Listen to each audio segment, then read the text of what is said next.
안녕하세요. 열역학 1 제8장 엔트로피에 대한 강의를 시작하겠습니다.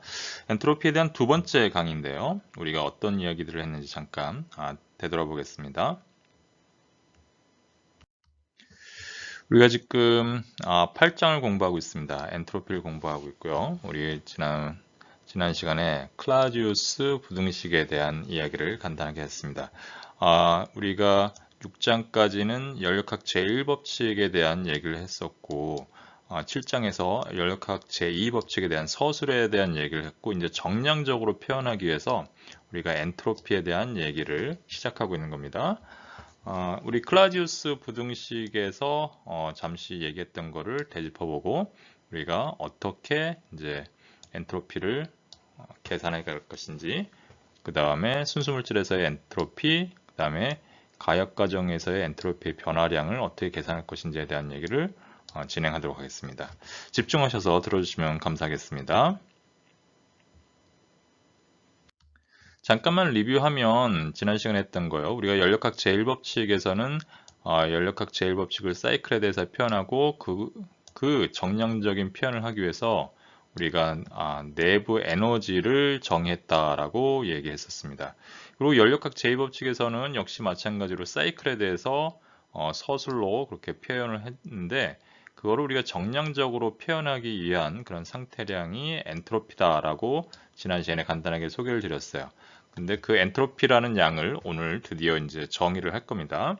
그렇게 엔트로피라는 양을 소개하기 전에 여러분들에게 지난 시간에 가르쳐 드렸던 얘기는 클라우지우스의 서술 부등식이라는 것에 대한 얘기를 했어요. 그래서 사이클 변화를 하는 과정에서 T분의 델타 Q를 사이클에 대해서 적분하면 이게 0보다 작거나 같다라는 것이 클라우지우스의 부등식이었죠.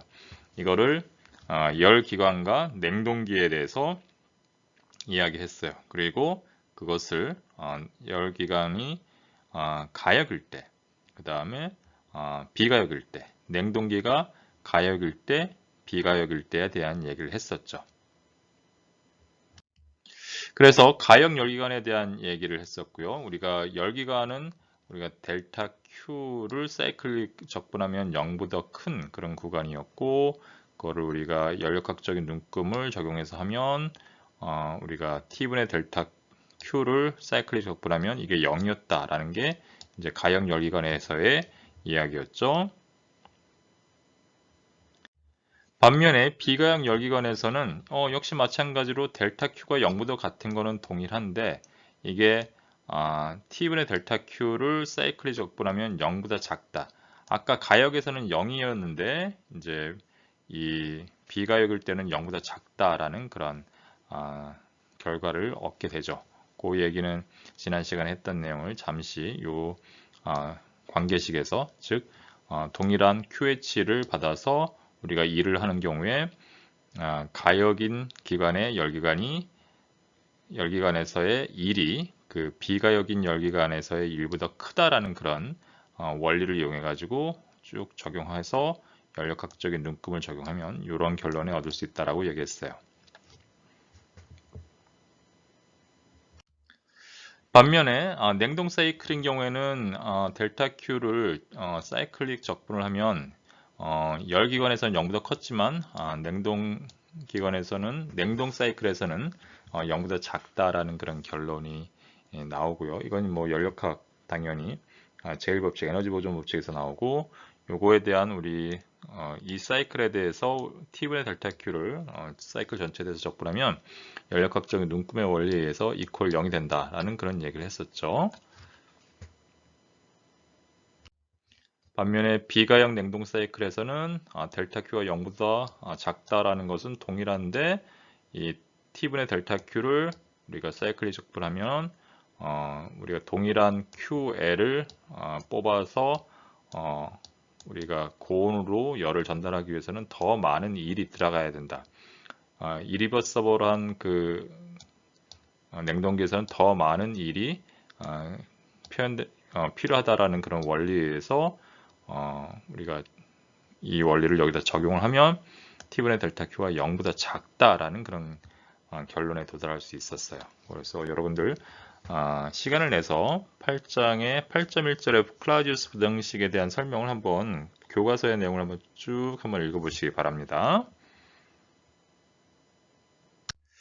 이거를 정리하면 표와 같았어요. 그래서 전체적으로 우리 열기관에서는 델타 Q가 0보다 크거나 같았고 사이클이 적분하면, 그 다음에 T분의 델타 Q를 사이클이 적분하면 가역일 땐 0이고 비가역일 땐 0보다 작다라는 거였죠. 냉동 사이클에서는 얘가 델타 Q를 사이클이 적분하면 0보다 작죠. 이거는 이제 열기관과의 반대 방향이죠. 반면에 그 T분의 델타 Q를 사이클이 적분하면 가역에선 0, 요거 똑같죠. 요거. 그 다음에 비가역에서는 0보다 작다라는 게 공통적으로 나와 있죠. 이 두 개를 우리가 동시에 적용 쓰면 이렇게 되겠죠. 가역일 땐 0이고 비가역일 때는 0보다 작다라는 거였죠. 냉동 사이클에서도 똑같은 결론을 얻어요. 그래서 열기관이든 냉동 사이클이든 모두 T분의 델타 Q를 사이클에 대해서 적분하면 가역이든 비가역이든 열기관이든 냉동 사이클이든 항상 이렇게 식을 쓸 수 있다. 가역일 때는 이퀄 0이고 비가역일 때는 0보다 작다라고 표현할 수 있다고 지난 시간에 설명을 했어요. 그래서 그거에 대한 간단한 그 증기 원동소에서의 사례, 다시 말해서 발전소에서 우리가 보일러, 터빈, 컨덴서, 펌프로 구성되어 있는 발전소의 이런 스팀 터빈이 돌아가는 전체적인 사이클에 대해서 T분의 델타 Q를 우리가 계산을 해봤죠. 대표적인 사례에 대해서 계산을 해봤고 연력학 테이블을 이용했었어요. 그렇게 해서 우리가 하면은 T분의 델타 Q가 0보다 작다라는 것을 실제로 계산해낼 수 있었죠. 그래서 만약에 이게 0보다 작거나 같지 않으면 이제 그 완전 가역이면 가역 조건에서만 움직이면 이게 0이 되겠지만 그렇지 않으면 이제 0보다 작겠죠. 만약에 이게 0보다 크다 그러면 이거는 잘못된 데이터고 그러한 데이터는 있을 수 없다라는 것이 연력학 제2법칙에서 이야기하는 겁니다.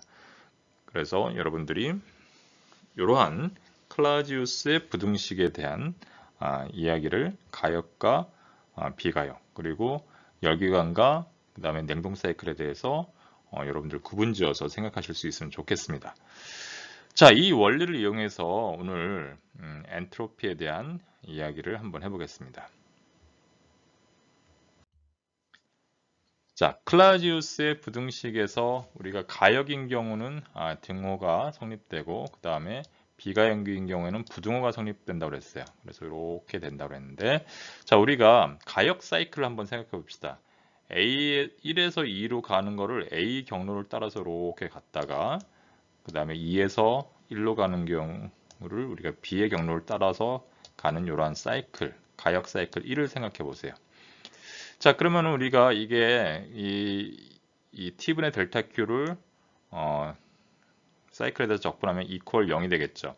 1에서 2로 갈 때는 T분의 델타 Q가 A라는 경로를 따라가고 그 다음에 2에서 1로 올 때는 B라는 경로를 따라오는 이러한 상태가 되겠어요. 이런 가역 사이클이 있고, 자, 만약에 또 다른 가역 사이클이 있는데 그 사이클은 이번에는 1에서 2로 갈 때는 C라는 경로를 따라서 가고 2에서 1로 되돌아올 때는 B라는 경로, 동일한 B라는 경로로 공유하겠다라는 거죠. 이렇게 해서 우리가 구성을 하면 T분의 델타 Q는 역시 가역 사이클이라고 가정했으니까 이퀄 0이 되겠죠. 그러면 갈 때는 1에서 2로 갈 때는 C의 경로를 따라가고 2에서 1로 되돌아올 때는 B라는 경로를 아까와 동일한 경로를 따라서 오겠다라는 거였죠. 이렇게 만약에 가역 사이클이 1이라는 가역 사이클이 있고 그 다음에 또 다른 2라는 가역 사이클이 있을 때 우리가 이제 여기서 생각을 해봅니다. 두 개의 가역 사이클이 이렇게 존재한다면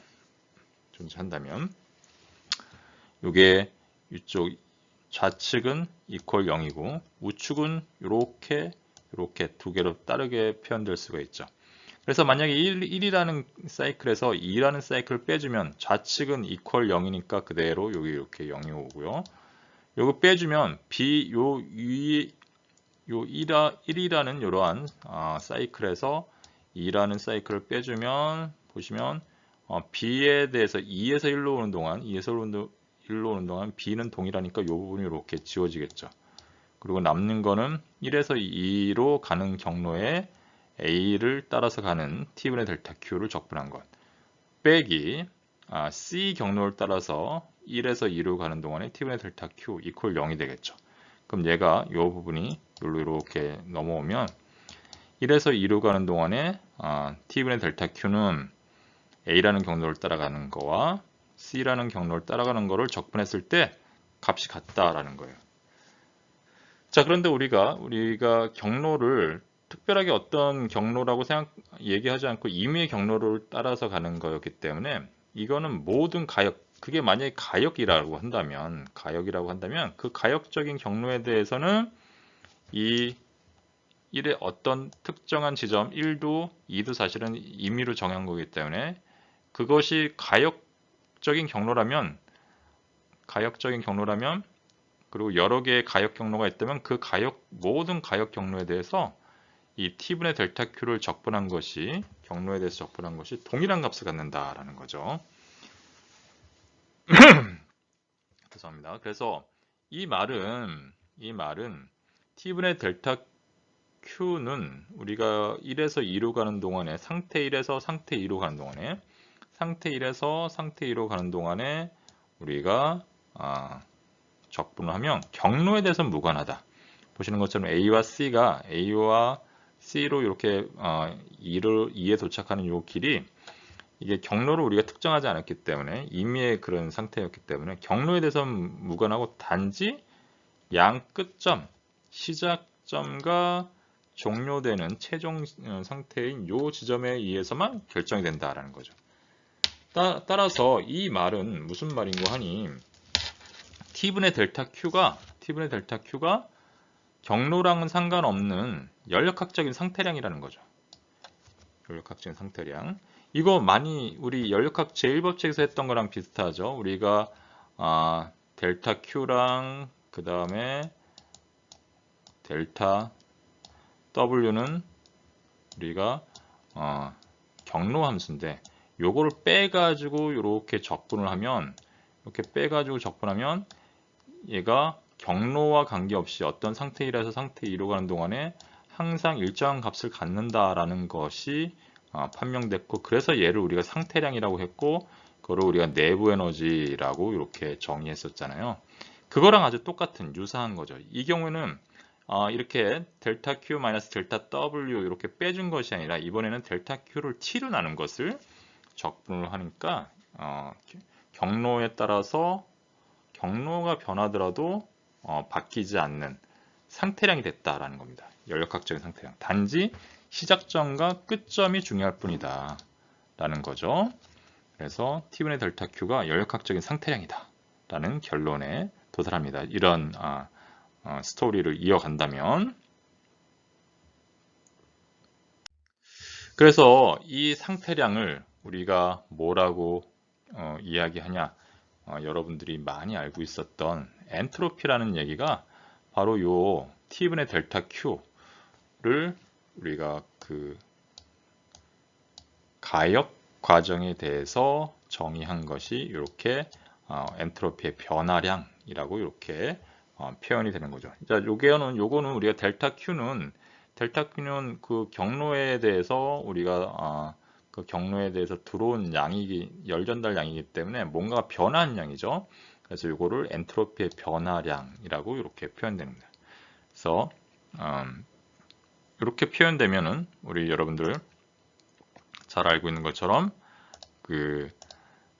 이 델타 Q라는 거는 라지 Q로 이렇게 써놨으니까 이건 종량적인 상태량이죠. 그러니까 질량의 크기에 의해서 변화하는 값이죠. 그래서 요거는 이렇게 라지 S로 표현하고, 이렇게 라지 S로 표현하면 요거는 역시 종량적인 상태량이 되겠죠. 델타 Q가 종량적인 상태량이니까 이걸 질량으로 나누면 이제 강성적인 상태량이 되고 이렇게 소문자로 표현되겠죠. 소문자. 우리가 예전에 앞에서 했던 연력학적인 상태량을 얘기할 때 많이 썼던 방식입니다. 이렇게 대문자로 쓰면 종량적인 상태량, 질량에 따라서 크기가 변화하는 그런 상태량이고요. 질량으로 나누면 우리가 강성적인 상태량이라고 이렇게 얘기할 수 있죠. 자, 그래서 이 관계식을 T분의 델타 Q를 상태 1에서 2로 가는 동안에 우리가 적분을 하면 엔트로피의 변화량을 얻을 수 있다. 변화량을 얻을 수 있다라는 거죠. 그래서 1부터 2까지 ds를 한다면 이건 상태량이니까 보시는 것처럼 상태량은 점 함수죠. 연력학적인 상태량은 여러분들 점 함수입니다. 어떤 상태가 딱 결정되면 그때 상태량의 값은 결정되는 것이죠. 딱 한 값만 존재하는 거죠. 그래서 1에서 2까지의 우리 ds를 적분하면 우리가 여기 1이 상역되어 있는 거니까 하면은 s를 나중에 엔트로피에서 처음에 엔트로피, 다시 말해서 엔트로피의 변화량이죠. S2-S1은 1부터 2까지 T분의 델타 Q를 적분한 것이다. 가역 과정에 대해서. 그래서 우리가 이제 여러분들 요 식에서 알아야 될 거는 델타 Q는 사실은 상태량이 아니에요. 그쵸? 열 전달량은 상태량이 아니라고 배웠어요. 델타 W도 역시 상태량이 아니라고 했죠. 그래서 이거는 우리가 불완전 미분으로 이렇게 델타라는 이런 표시로 해가지고 불완전 미분으로 표시된다라고 이야기했는데 지금 요 값이 항상 일정한 값을 갖는다라고 하면 얘는 결국은 완전 미분으로 된 건데 이렇게 델타 ds처럼 완전 미분으로 된 건데 이렇게 완전 미분으로 변환시켜준 그러한 그 인자가 우리가 t분의 1로 나누어주면 이렇게 델타 Q가 t분의 t로 온도로 나눠주면 이게 완전 미분이 되는 거고 이렇게 완전 미분으로 만들어주는 인자를 우리가 수학적으로 뭐라고 하냐면 적분 인자라고 합니다. 그래서 인테그레이션 팩터라고 이렇게 얘기해요. 그렇게 해서 여기 보시는 것처럼 t분의 델타 Q가 상태량이고 요거 델타 Q는 원래 상태가 아닌데도 불구하고 t분의 1로 이렇게 곱해지면 우리가 이제 완전 미분이 된다라는 거죠. 이 적분을 우리가 이제 계산하기 위해서는 t분의 델타 Q를 적분하기 위해서는 우리가 온도와 열 전달량 사이의 관계를 알아야 합니다. 온도와 열 전달량 사이의 관계를 알아야 이게 이제 적분이 되겠죠. 이제 그거를 이제 어떻게 이제 우리가 할 것인지는 이제 나중에 뒷부분에서 나올 거고요. 자, 이렇게 되면은 엔트로피는 우리가 상태량이라고 그랬어요. 앞에서 그 바로 앞 페이지에서 얘기했었죠. 경로와 무관한 초기 조건과 최종 조건이 결정되면 파악할 수 있는 상태량이라고 했죠. 경로가 결정되면 우리가 가역이든 비가역이든 두 지점 사이에서의 엔트로피의 변화량은 항상 동일하겠죠. 요게 요렇게 간다고 해도 요게 비가역이라고 생각해 봅시다. 비가역이라고 생각해도 1부터 2까지 가는 요 지점은 엔트로피의 변화량은 요 점과 요 점 사이의 변화량은 상태량이기 때문에 얘는 그냥 그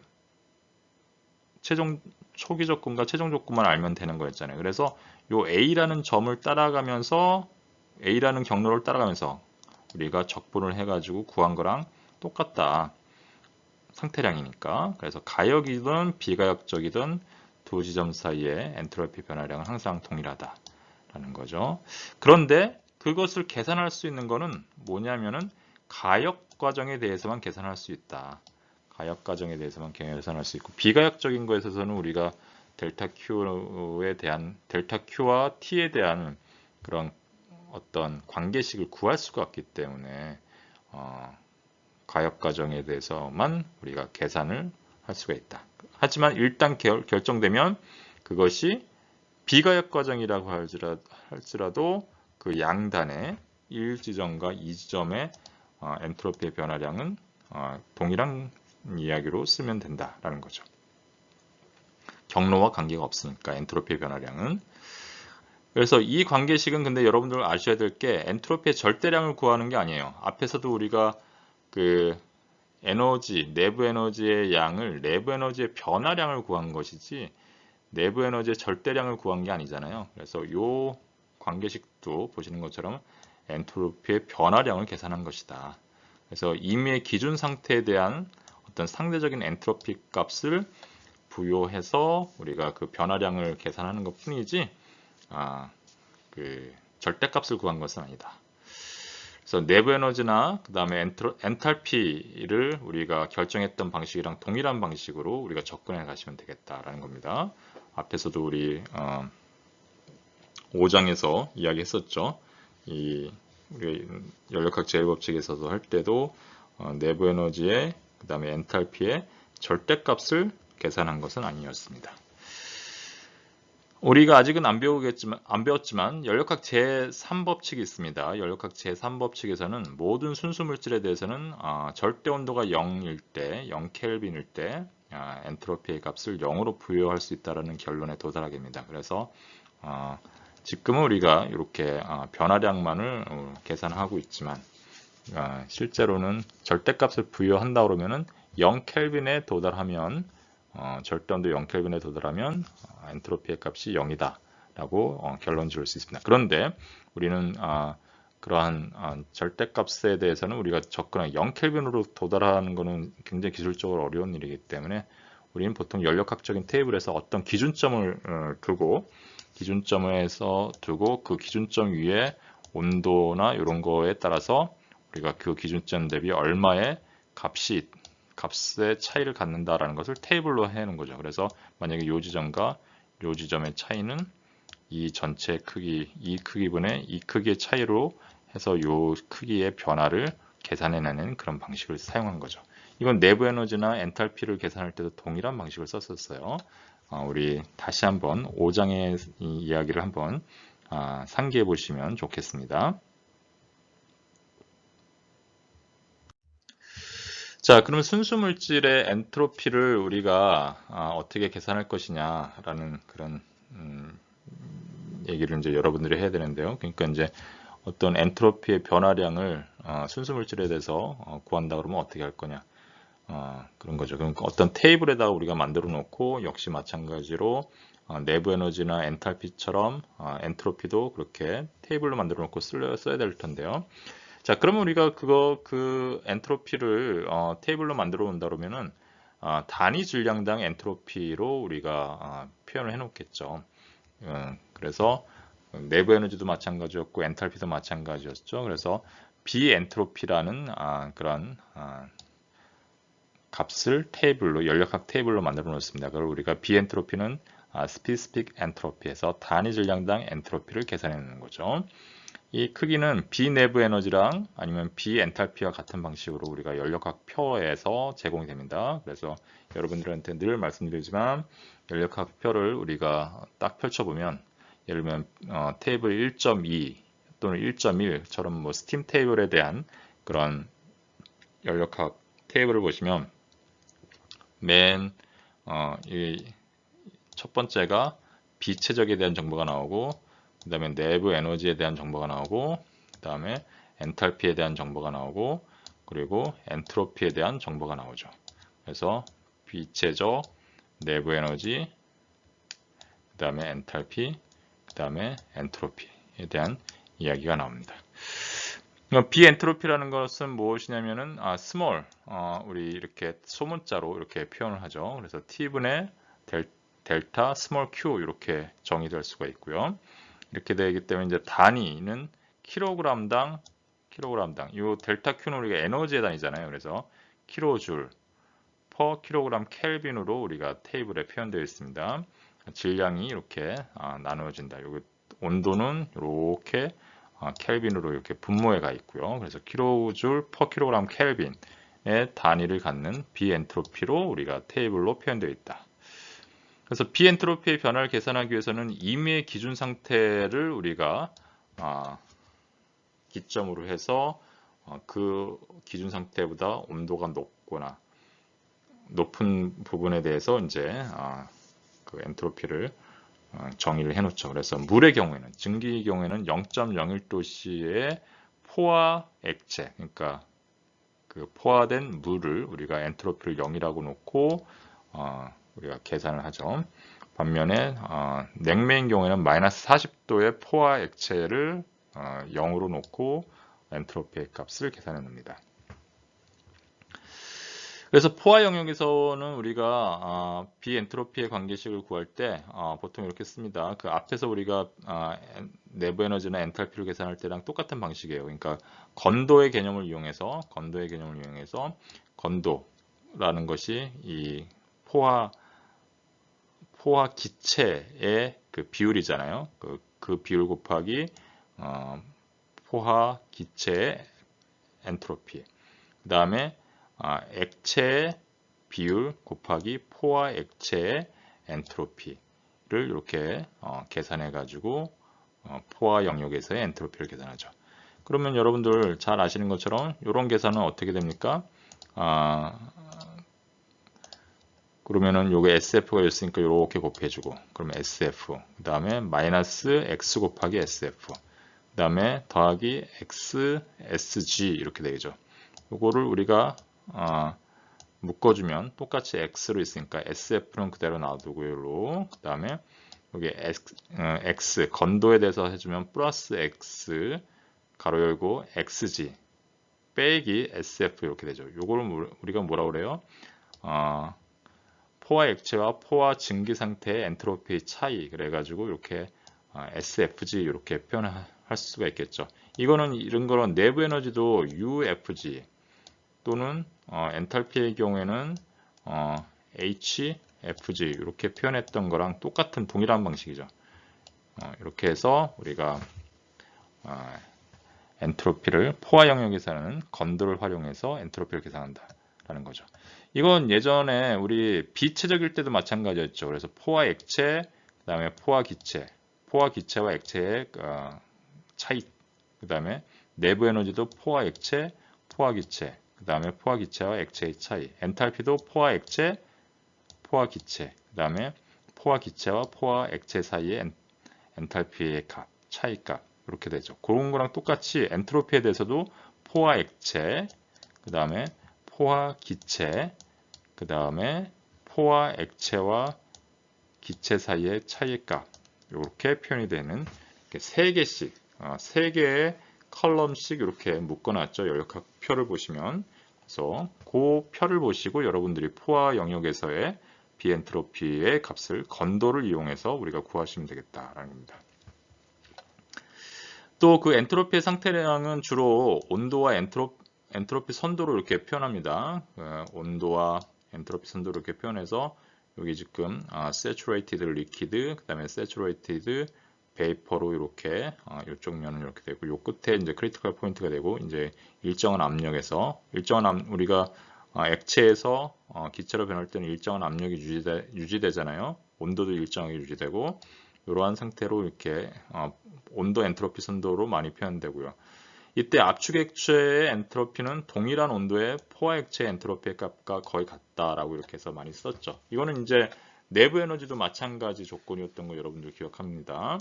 압축 액체인 경우에는 그 내부 에너지가 동일한 온도의 포화 액체의 내부 에너지와 같다, 거의 같다라고 이렇게 얘기했던 것처럼 엔트로피도 그렇게 사용합니다. 또 압축 액체가 정압 조건으로 이렇게 가열돼서 포화상 온도에 이르게 된다, 이렇게 되면은 우리가 요 A라는 지점부터 이렇게 간다면 이렇게 요 포화선을 따라서 우리가 가열되는 걸로 이렇게 생각하시면 되겠습니다. 우리 압력을 따라서 이렇게 되겠죠. 이건 뭐 내부 에너지랑도 비슷한 그런 컨셉으로 여러분들이 생각하시면 되겠습니다. 그래서 순수 물질의 엔트로피는 우리가 여태까지 많이 해왔던 내부 에너지와 엔탈피나 이런 것들을 계산하는 방식이랑 동일한 방식으로 여러분들 계산해 주시면 된다. 그 다음에 비엔트로피의 개념이라는 그런 단위 질량당 엔트로피의 개념을 우리가 쓸 거다라는 거죠. 그거는 여러분들 이제 지금 연력학 테이블 한번 보시면서 다시 한번 보세요. 그래서 연력학 테이블을 이렇게 펼치면, 연력학 테이블이 있는 부분을 이렇게 펼치면 이쪽 왼쪽 페이지는 우리가 비트적과 내부 에너지가 있고, 그 다음에 오른쪽 페이지에는 엔탈피와 엔트로피가 이렇게 표현되어 있습니다. 각각 세 줄씩 있어요. 그래서 여러분들이 그거를 찾아서 쓰시면 되겠습니다. 자, 그래서 이번에는 그렇다면 이런 엔트로피의 우리가 변화량에 대한 식으로 우리가 표현이 되어 있는데, 이게 그 엔트로피의 변화를 우리가 그럼 어떻게 계산할 수 있을 것인가 라는 걸 이제 좀 잠깐만 생각을 해보도록 하겠습니다. 그래서 이제 카노 사이클로 작동되는 열기관을 생각해 보세요. 이제 카노 사이클로 생각되는 열기관, 요거는 왼쪽 편은 지금 열기관을 표현한 거고요. 이런 방향으로 도는 그 반대 방향으로 이렇게 돌면, 반대 방향으로 돌면 우리가 냉동기에 해당하는 거겠죠. 그래서 우리가 온도와 엔트로피의 이러한 그래프를 그린다라고 생각하면 어떻게 되냐면, 카노 사이클은 두 개의 가역 등원 열전달이랑 그 다음에 두 개의 가역 단열 과정으로 구성되어 있다라고 얘기했어요. 그래서 먼저 고온에서의 그 우리 가역 등원 열전달을 생각해 봅시다. 자, 그러면은 이 경우에는 이제 유체로 우리가 열이 전달되는 그런 케이스죠. 그러면 우리 식이 어떻게 되어 있었냐면은 DS는 우리 T분의 델타 Q였죠. 우리 가역일 때, 그렇죠? 이렇게 표현될 수 있었단 말이에요. 그래서 1에서부터 2까지 우리가 만약에 이걸 적분한다 그러면 1에서부터 2까지 T분의 델타 Q는 를 우리가 가역 과정이니까 이렇게 적분하면 DS를 우리가 적분한 거랑 마찬가지죠. 그러면은 나중값, 엔트로피는 상태량이니까 나중값에서 처음값을 빼준 것이 그 적분량이 되겠죠. 그래서 이렇게 이 식으로 쓸 수가 있어요. 그런데 우리가 고온 여론에서 됐으니까 그 고온 여론에서는 히트 레저부어잖아요. 그러니까 레저부어라는 게 뭐였어요? 온도가 변하지 않는, 충분히 연용량이 엄청나게 커가지고 우리가 열을 주거나 아니면 열을 흡수하더라도 온도가 변하지 않는 그런 상태의 거대 용량이었잖아요. 그러니까 이때는 T가 어떻게 되냐면은 바깥으로 나와야 돼요. 바깥으로 나와서 TH분의 1, 1부터 2까지 델타 Q 이렇게 되죠. 그럼 요거 델타 Q는 어떻게 표현될 수 있냐면은 1부터 2까지니까 요건 적분할 수 있는 게 아니에요. 여러분들도 알다시피. 왜냐면은 이건 경로함수입니다. 경로함수. 그래서 TH분의 1에서부터 2까지의 열 전달량 이렇게 표현할 수가 있겠죠.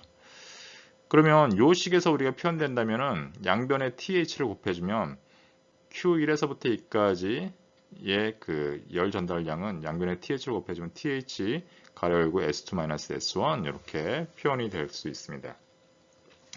그래서 생각해보면 열 전달이 되면 열이 전달되면 유체로 열이 전달되면 델타 Q가 플러스 값입니다, 여러분.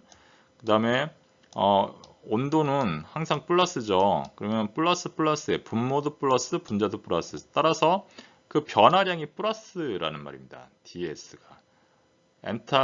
엔트로피의 변화량이 플러스예요. 그래서 만약에 1이 여기 있었다 그러면은 2는 이 방향은 2라는 상태는 어디에 가 있냐면은 엔트로피가 증가된 거예요. 그래서 여기서 분모도 플러스고 분자도 플러스고 이걸 다 적분하면은 플러스의 값이 나오겠죠. 엔트로피의 변화량. 그래서 2는 이쪽 방향, 엔트로피가 감소한 방향이 아니라 플러스 방향이에요. 열 전달이 일어났다 그러면 우리가 증가한 방향으로 간다, 엔트로피가. 그런데 온도는 일정하다. 가역 등온 열 전달이었으니까. 그래서 이러한 그래프가 그려지겠죠. 이러한 상태가 되는 겁니다. 그런데 그때 열 전달량은 요 TH라는 값과 그 다음에 요 엔트로피의 변화량 S2-S1에 해당하는 요 크기, 그 다음에 TH는 요 크기죠. 요 크기, 세로의 요 높이가 TH였고, 그 다음에 S2-S1은 요 길이죠. 그래서 요 TH 곱하기 S2-S1 이러한 값은 바로 요 면적이 된다. 지금 제가 이렇게 표시했던 요 면적이 바로 고온의 여론에서 전달된 열 전달량이다 라고 생각하시면 되겠습니다. 자, 이제 고온 열원에서의 가역 등원 열 전달이 어느 방향 1에서 2로 이렇게 간다라는 걸 보실 수 있고요. 그거에 대한 면적은 이렇게 표현된다라고 생각하실 수 있습니다. 자, 그 다음에는 우리가 그렇게 고온에서 열을 받은 다음에 터빈이나 이런 데 들어가서 가역 단열 팽창을 하죠. 자, 그럼 우리가 어떻게 생각하면은 단열이니까요. 델타 Q 이퀄 0이잖아요. 델타 Q 분자가 0이 됩니다. 따라서 이 경우에는 DS가 얘가 분자가 0이니까 요 DS 이퀄 즉 엔트로피의 변화량은 0이 되겠죠. 엔트로피가 일정하게 됩니다. 엔트로피가 일정하게 됩니다. 그런데 우리가 단열된 상태에서 우리가 팽창을 하면 온도가 떨어지죠. 그래서 얘는 2의 상태에서 위로 팽창을 하면 위로 올라갈 것이냐 내려갈 것이냐, 팽창을 하면 온도가 떨어지는 거죠. 그래서 아래 방향으로 이렇게 내려옵니다. 요 3으로 이렇게 내려온 거죠. 그런데 요쪽 방향도 아니고 요것도 아니고 요쪽도 아니고, 왜냐? 엔트로피가 일정하기 때문에 엔트로피가 요게 이쪽 증가도 아니고 감소도 아니고 일정한 요 선을 따라서 이렇게 내려온다. 온도만 감소한다. 이렇게 되죠. 요 부분으로 이렇게 내려온다라는 겁니다. 아시겠죠? 그래서 이렇게 내려온다. 이렇게 된다는 거죠. 그래서 온도만 변한다. 그리고 나서는 이제 컨덴서를 만납니다. 이제 우리 증기 원동소, 그러니까 발전소를 얘기하는 거예요. 그래서 거기서 우리가 저온 열원에서 우리가 가역 등원 열 전달이 일어나는 거죠. 역시 그러면 앞에서 했던 거랑 비슷하죠. 그러면은 요거를 우리가 적분을 하는 거예요. 3에서 4까지 우리가 요 3까지 왔으니까 3에서 4까지 적분을 하는데 T분의 델타 Q를 가역 과정에 대해서, 우리 지금 가역이니까요. 가역 등원이니까 우리 카노 사이클에 대해서 얘기하는 거잖아요. 3에서 4로 우리가 T분의 델타 Q를 적분을 하는데, 그러면 그거에 대한 엔트로피 변화량은 나중 엔트로피는 우리 상태량이니까 나중 엔트로피 빼기 처음 엔트로피가 되겠죠. 그러니까 나중 게 S4, 처음이 S3 이퀄 3에서 4까지 T분의 델타 Q를 이렇게 되는 거죠. 근데 우리가 저온 여론이었어요. 저온 여론은 뭐다? 온도가 일정해 유지된다. 그래서 TL이 이렇게 바깥으로 나올 수가 있습니다. 나오고요. 그러면 3에서 4까지 델타 Q 이렇게 되죠.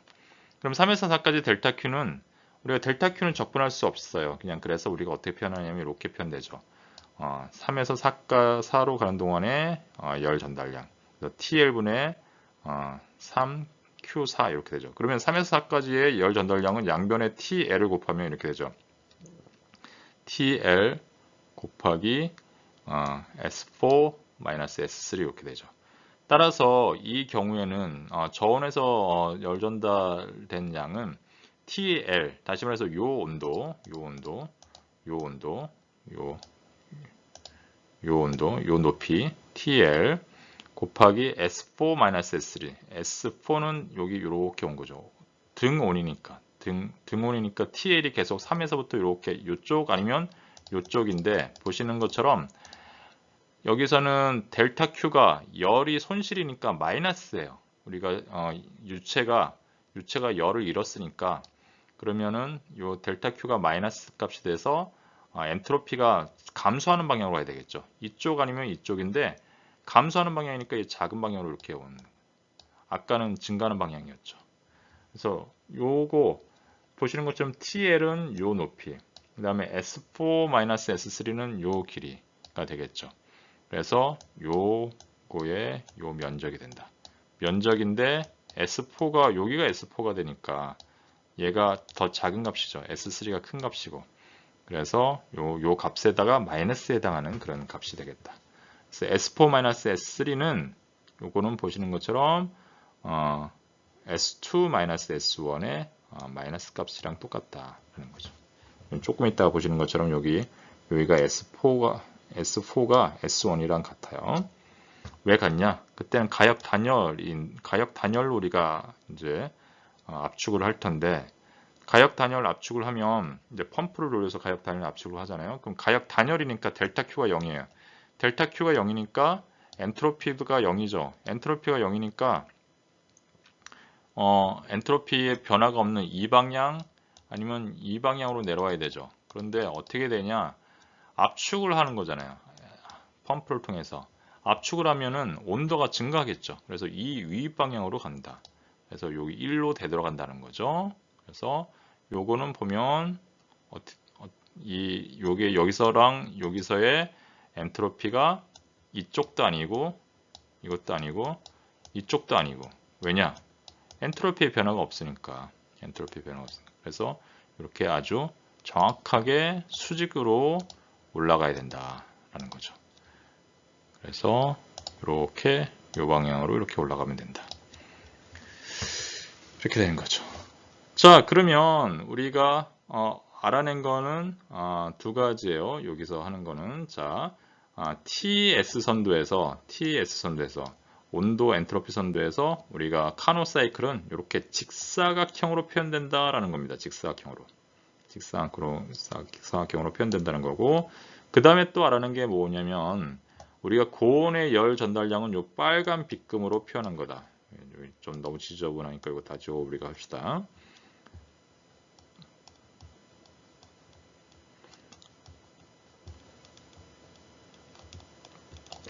우리가 고온의 열 전달량은 요 빨간색에 빗금된 요 값이 우리가 QH로 표현된다.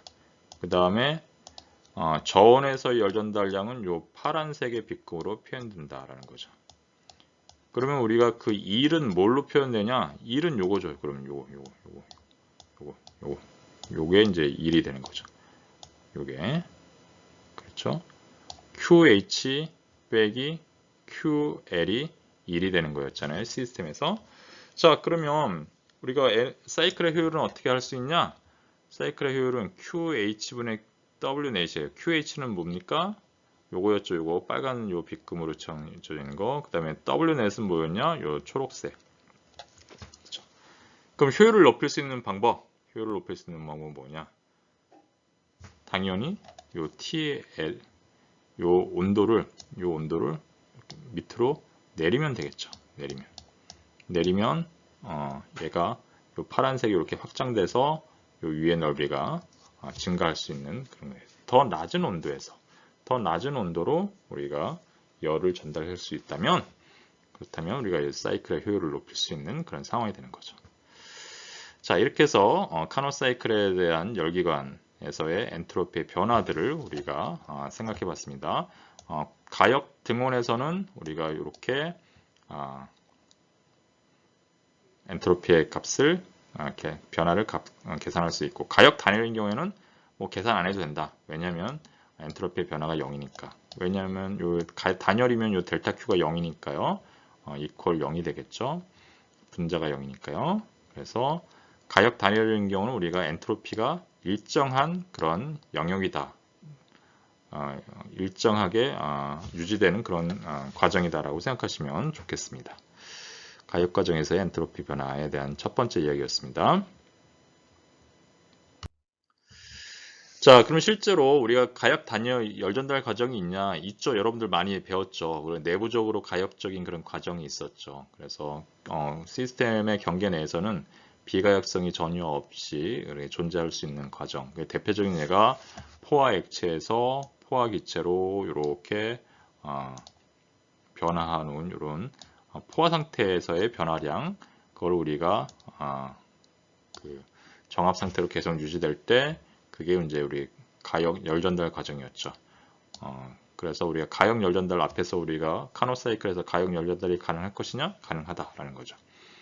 그럼 우리가 그 단위 질량당 엔트로피의 변화량은 우리가 어떻게 계산할 수 있느냐라고 하면은 S2-S1은 요게 S2는 우리가 포화 증기, S1은 포화 액체 상태 이렇게 된다라고 생각하시면 요게 이제 이 값의 차이가 S2-S1이 요 값의 차이가 SFG가 되겠죠. 그러니까 액체에서 기체로 되는 동안의 엔트로피의 증가량 이렇게 되겠죠. 단위 질량당이니까 질량 M으로 나누고 1부터 2까지 가는 동안에 T분의 델타 Q를 우리가 적분한 것이 되겠고요. 그런데 요거는 우리가 일정에 유지되는 거잖아요. 포화 상태라서 포화 액체로부터 포화 증기로 이렇게 되는 동안에는 t가 일정이 유지되니까 바깥으로 나오겠죠. mt분의 1, 1부터 2까지 델타 q 이렇게 되겠죠. 자, 그럼 델타 q는 어떻게 표현할 수 있어요? 여러분들 아시는 것처럼 이건 적분하면은 우리가 1부터 q1에서 2까지의 값 이렇게 표현되겠죠. 그럼 요 값은 어떻게 표현됩니까? 요거는 small q로 이렇게 표현되죠. 그래서 t분의 small q 이렇게 표현이 되겠어요. 이런 관계식으로 여러분들이 나중에 활용을 하시면 되겠습니다. 자, 그런데 이 q라는 것이 뭐였어요? 이 연력학 제1법칙으로 해서 u2-u1 더하기 1의 양이었죠. 1에서부터 2까지 가는 동안에. 근데 1은 뭡니까? 압력이 일정한 상태로 우리가 압력이 일정한 상태로 부피가 증가하는 거였잖아요. 그래서 얘는 P dV 이렇게 표현된다고 하면 여기 압력은 어떻게 돼요? 일정한 값이잖아. 일정한 값은 바깥으로 나가요. 그래서 압력은 일정하고 부피의 변화량이 되겠죠. 그래서 나중값 빼기 처음값 이렇게 되겠죠. 그럼 얘랑 이렇게 계산하면 엔탈피가 되죠. 그 다음에 얘랑 해가지고 계산하면 우리가 뭐냐면은 1에서의 엔탈피가 되죠. H2-H1 이렇게 되죠. 그래서 HFG 다시 말해서 H2 2에서의 엔탈피 빼기 1에서의 엔탈피는 액체에서 기체로 가는 동안의 엔탈피의 변화량 이렇게 되겠죠. 따라서 S2-S1은 즉 SFG라는 얘기죠. SFG 액체에서 기체로 가는 동안의 엔탈피의 변화량은 T분의 HFG랑 같다. 즉 엔탈피의 그 변화량을 알고 있으면 그 액체에서 포화 기체로 우리가 정압 상태에서 변할 때 그 엔트로피의 변화량은 엔탈피를 알고 있으면 계산되는 값이다 라는 거죠. 그래서 여러분들 연력학 표에 보시면 요 연력학 표에 이 HFG랑 SFG는 정확하게 우리가 연결되어 있습니다. 그래서 10MPa의 포화 증기에 대한 우리 그 테이블 B의 1.2를 보시면요. 10MPa에서의 포화 증기에서의 HFG는 이런 값을 갖습니다. 그럼 그때 온도가 얼마냐? 311.06 도씨로 이렇게 나와 있죠. 테이블은. 그럼 여러분들 요 식을 적용할 때는 우리가 항상 뭐를 해야 되죠? 절대 온도로 바꿔줘야 되죠. 그럼 더하기 213.15도를 더해주면 584.21K가 되겠죠. 이 식에다 대입하면 SFG는 T분의 HFG. HFG는 테이블에 나와 있는 요 값 넣어주고 584.21 우리 포화 온도를 넣어주는 거죠. 절대 온도로. 그러면 얼마가 되느냐? 이런 식으로 나오죠. 2200 2.2541이 되겠죠. 여기 컴마가 되는데 이거 잘못됐습니다. 점입니다. 이렇게 되면 이 값이 여러분들 테이블에 있는 2.2545 값에 해당하는 값이 나올 겁니다. 이렇게 해서 여러분들이 그 가역 열 전달에 대한 그런 계산들을 여러분들이 하실 수가 있겠죠. 자, 그러면은 우리가 정압 상태에서 포화 요 증기에 열이 계속 전달된다 라고 하면 열이 전달되면 이렇게 정압 상태로 이렇게 일정한 압력을 따라서 가열되겠죠. 가열되면 이제 과열, 슈퍼히티드 상태로 됩니다. 슈퍼히티드 상태. 우리가 이 경우에 이제 가역 가정이니까 델타 Q는 T분의 DS는 T분의 델타 Q에서 델타 Q는 TDS가 이렇게 표현돼서 이렇게 우리가 표현이 되겠죠. 그러면은 이 2에서 3으로 가는 동안에 여기서 이렇게 과열되는 동안에 슈퍼히티드로 가는 동안에 우리가 계산을 해보면 이렇게 되겠죠. 2에서 3으로 가는 동안에 열 전달량은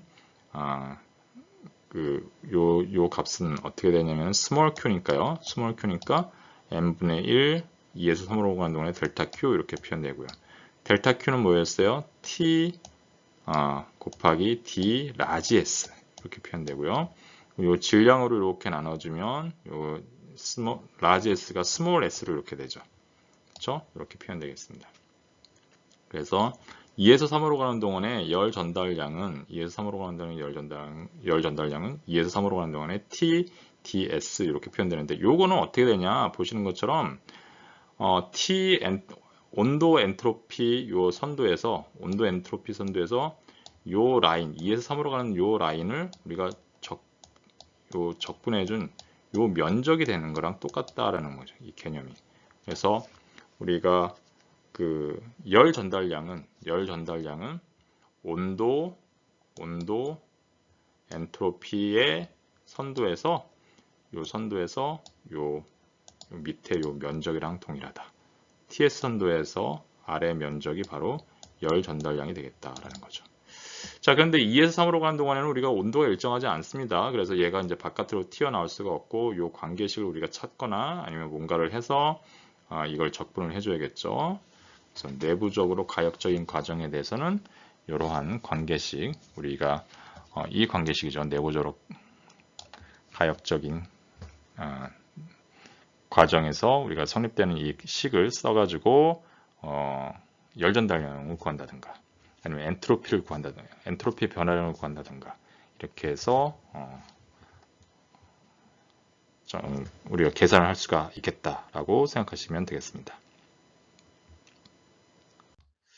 자, 그래서 우리가 8장의 앞부분을 조금 했는데요. 우리가 아직은 엔트로피에 대한 그런 우리 계산할 때 ds는 t분의 델타 q라고 해가지고 이 t와 델타 q의 사이를 아직 정확하게 우리가 define 할 수는 없었어요. 아직은 연력학 테이블이 있으면 이렇게 우리가 계산을 값들을 찾아가지고 계산할 수 있다라는 것만 여러분들에게 아직은 이제 설명을 못 드렸죠. 그것만 드렸죠.